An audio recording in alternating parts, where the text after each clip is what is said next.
Chapter 9. Powder and Arms. The Hispaniola lay some way out, and we went under the figureheads and round the sterns of many other ships, and their cables sometimes grated underneath our keel, and sometimes swung above us. At last, however, we got alongside, and were met and saluted as we stepped aboard by the mate, Mr. Arrow, a brown old sailor with earrings in his ears and a squint. He and the squire were very thick and friendly, but I soon observed that things were not the same between Mr. Trelawney and the captain.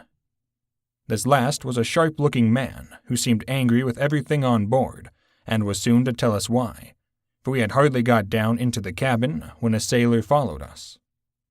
"Captain Smollett, sir, axing to speak with you," said he. "I'm always at the captain's orders.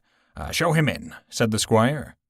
The captain, who was close behind his messenger, entered at once and shut the door behind him.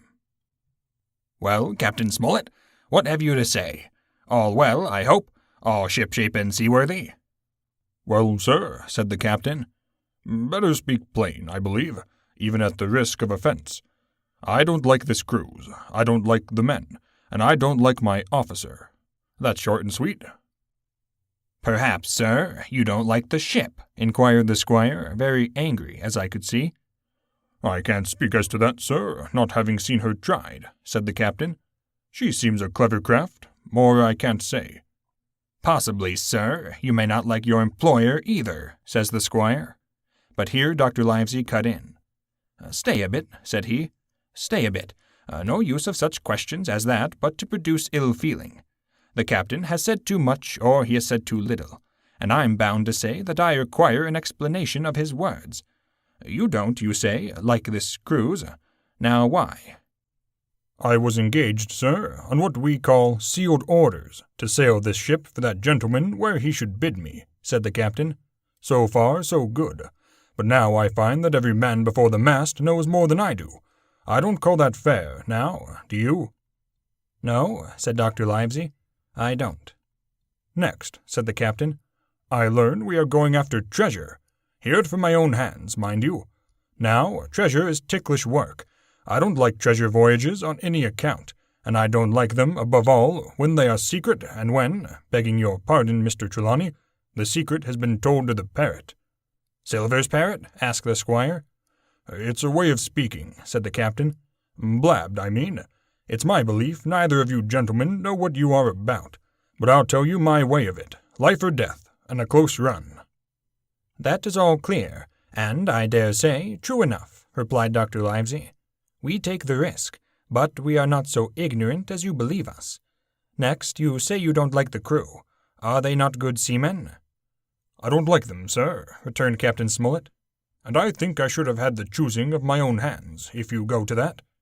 "Perhaps you should," replied the doctor. "My friend should, perhaps, have taken you along with him, but the slight, if there be one, was unintentional. And you don't like Mr. Arrow?" "I don't, sir.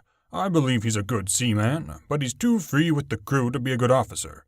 A mate should keep himself to himself, shouldn't drink with the men before the mast."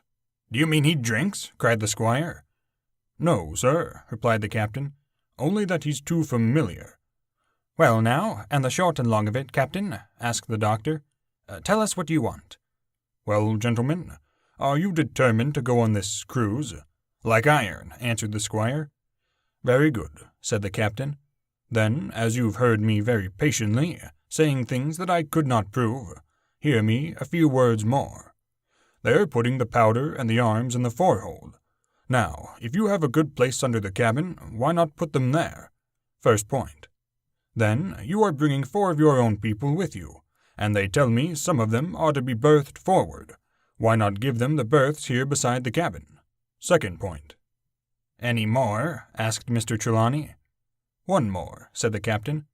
"There's been too much blabbing already." "Far too much," agreed the doctor. "I'll tell you what I've heard myself," continued Captain Smollett, "that you have a map of an island, that there's crosses on the map to show where treasure is, and that the island lies," and then he named the latitude and longitude exactly. "I never told that," cried the squire, "to a soul." "The hands know it, sir," returned the captain. "Livesey, that must have been you or Hawkins," cried the squire. "It doesn't much matter who it was," replied the doctor. And I could see that neither he nor the captain paid much regard to Mr. Trelawney's protestations. Neither did I, to be sure. He was too loose a talker. Yet in this case, I believe he was really right, and that nobody had told the situation of the island. "Well, gentlemen," continued the captain, "I don't know who has this map, but I make it a point it shall be kept secret even from me and Mr. Arrow. Otherwise I would ask you to let me resign." "I see," said the doctor.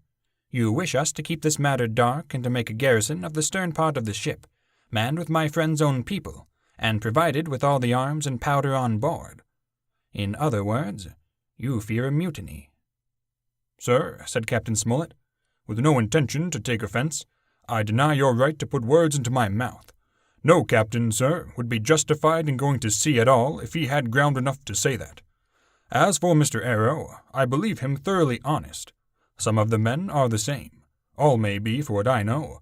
But I am responsible for the ship's safety, and the life of every man jack aboard of her. I see things going, as I think, not quite right, and I ask you to take certain precautions or let me resign my berth, and that's all." "Captain Smollett," began the doctor with a smile, "did you ever hear the fable of the mountain and the mouse? You'll excuse me, I dare say, but you remind me of that fable. When you came in here, I'll stake my wig, you meant more than this." "Doctor," said the captain, "you are smart. When I came in here, I meant to get discharged. I had no thought that Mr. Trelawney would hear a word." "No more I would," cried the squire. "Had Livesey not been here, I should have seen you to the deuce. As it is, I have heard you. I will do as you desire, but I think the worse of you." "That's as you please, sir," said the captain. "You'll find I do my duty." And with that he took his leave. "Trelawney," said the doctor, "contrary to all my notions, I believed you have managed to get 2 honest men on board with you, that man and John Silver." "Silver, if you like," cried the squire. "But as for that intolerable humbug, I declare I think his conduct unmanly, unsailorly, and downright un-English." "Well," says the doctor, "we shall see." When we came on deck, the men had begun already to take out the arms and powder, yo-hoing at their work, while the captain and Mr. Arrow stood by superintending. The new arrangement was quite to my liking. The whole schooner had been overhauled. 6 berths had been made astern out of what had been the after part of the main hold, and this set of cabins was only joined to the galley and forecastle by a spared passage on the port side. It had been originally meant that the captain, Mr. Arrow, Hunter, Joyce, the doctor, and the squire were to occupy these 6 berths. Now Redruth and I were to get 2 of them, and Mr. Arrow and the captain were to sleep on deck in the companion, which had been enlarged on each side till you might almost have called it a roundhouse. Very low it was still, of course, but there was room to swing 2 hammocks, and even the mate seemed pleased with the arrangement. Even he, perhaps, had been doubtful as to the crew, but that is only guess, for as you shall hear, we had not long the benefit of his opinion. We were all hard at work, changing the powder and the berths, when the last man or 2, and Long John along with them, came off in a shore-boat. The cook came up the side like a monkey for cleverness, and as soon as he saw what was doing, "So ho, mates," says he, "what's this?" "We're a-changing of the powder, Jack," answers one. "Why, by the powers," cried Long John, "if we do, we'll miss the morning tide." "My orders," said the captain shortly. "You may go below, my man. Hands will want supper." "Aye, aye, sir," answered the cook, and touching his forelock, he disappeared at once in the direction of his galley. "That's a good man, Captain," said the doctor. "Very likely, sir," replied Captain Smollett. "Easy with that, men, easy." He ran on to the fellows who were shifting the powder, and then suddenly observing me examining the swivel we carried amidships, a long brass 9. "Here you, ship's boy," he cried. "Out of that! Off with you to the cook, and get some work." And then as I was hurrying off, I heard him say quite loudly to the doctor, "I'll have no favourites on my ship."